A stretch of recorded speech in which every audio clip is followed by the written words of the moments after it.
There is a terminology debate for so many different groups, and this one is not yet fully resolved. It's complex, and you probably get some different views from different people. So I do think that it is true, and you might notice in the way that I talk, usually Native American, and Indigenous are all considered politically correct and acceptable and unlikely to have somebody get really offended or upset about. And they are winning out in certain circles.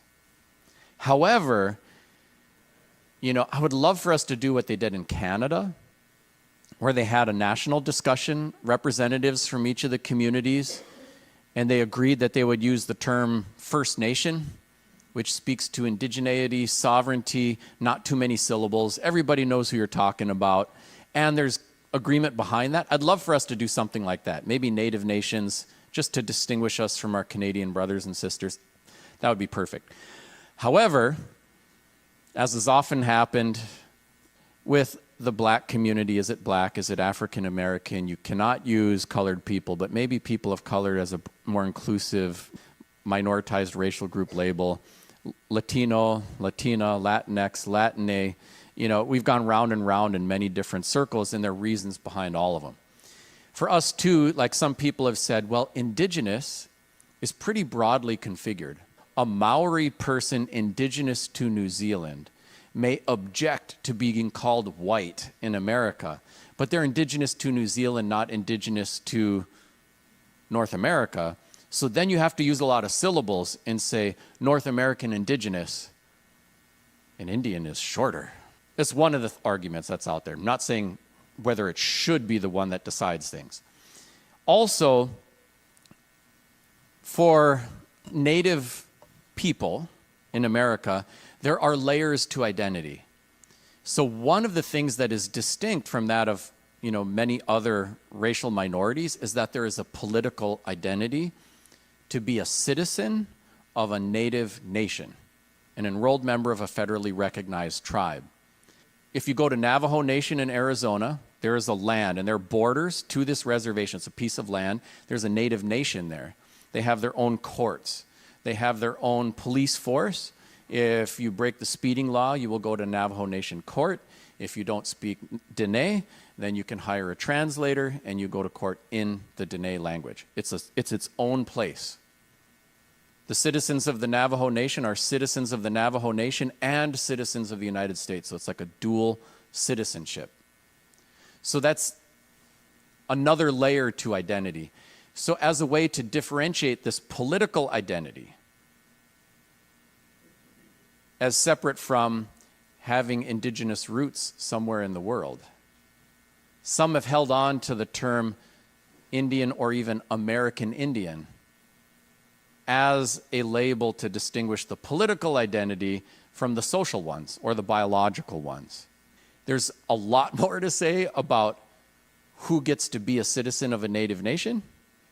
Most of the Native nations require proving 25% of your blood comes from that particular Native nation. Some require 50%. Some have changed it to lineal descent from an original member. But political identities go through a political process. So to be a citizen of the United States, if you are born here right now, that makes you eligible for citizenship in the United States.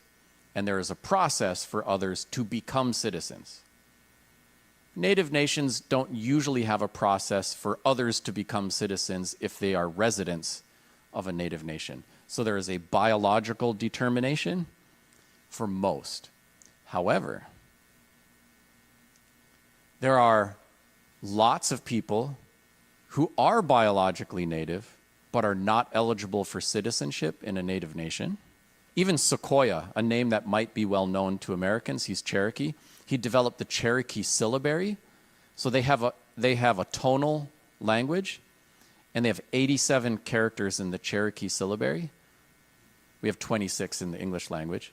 It's a complex thing, and he was literate only in Cherokee.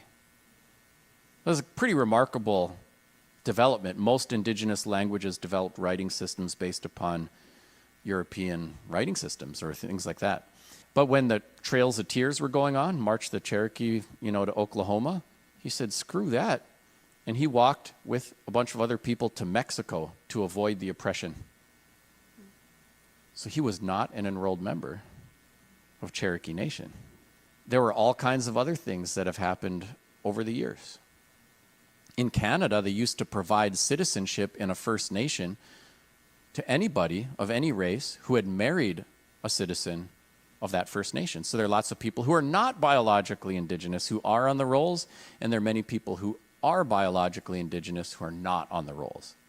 So the political definition of citizenship is complex and sometimes contested. In addition to that, there's a social definition, seeing each other on the street. Usually that is a little bit more loose. I mean, you'll find people who have their own definitions or ideas about what does it mean to be authentically Native or something like that. But usually people are more generous in their assumptions. So there, one drop Native, you're Native. You get to have a Native life. You can lean into your ceremonies, culture, and customs if you want. But we have no choice over how we get othered by others. Natives have the highest rate of marriage to people from outside groups of any group in the country. So the Native population is especially multiracial. So all of those complexities are there. There seems to be a use to having something that says politically Indigenous and something that says socially Indigenous. And Indigenous doesn't quite cover either one perfectly. So that's why there's still you'll see many different vocabulary choices. So you'll see organizations like the National Congress of American Indians, the American Indian Movement, and it's not because they're anti-Indigenous. They're trying to find a way, and maybe they don't want to change their acronyms, either, so there's a hang-on to some of that for some people. I think, you'll find you won't find the word Indian in this book, but it's here, and, some context provided to help people understand that.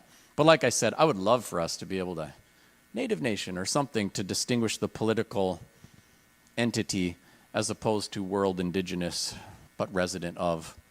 But I do think labels matter, and I usually tell people, if you're on a school board, if you're working for a nonprofit, well, you have a conversation with your Indigenous stakeholders. You talk about all these things, you do what they say, and that puts you in touch with your Native stakeholders in empowered positions, and it gets you getting beat up around the ears card, and we could all use one of those.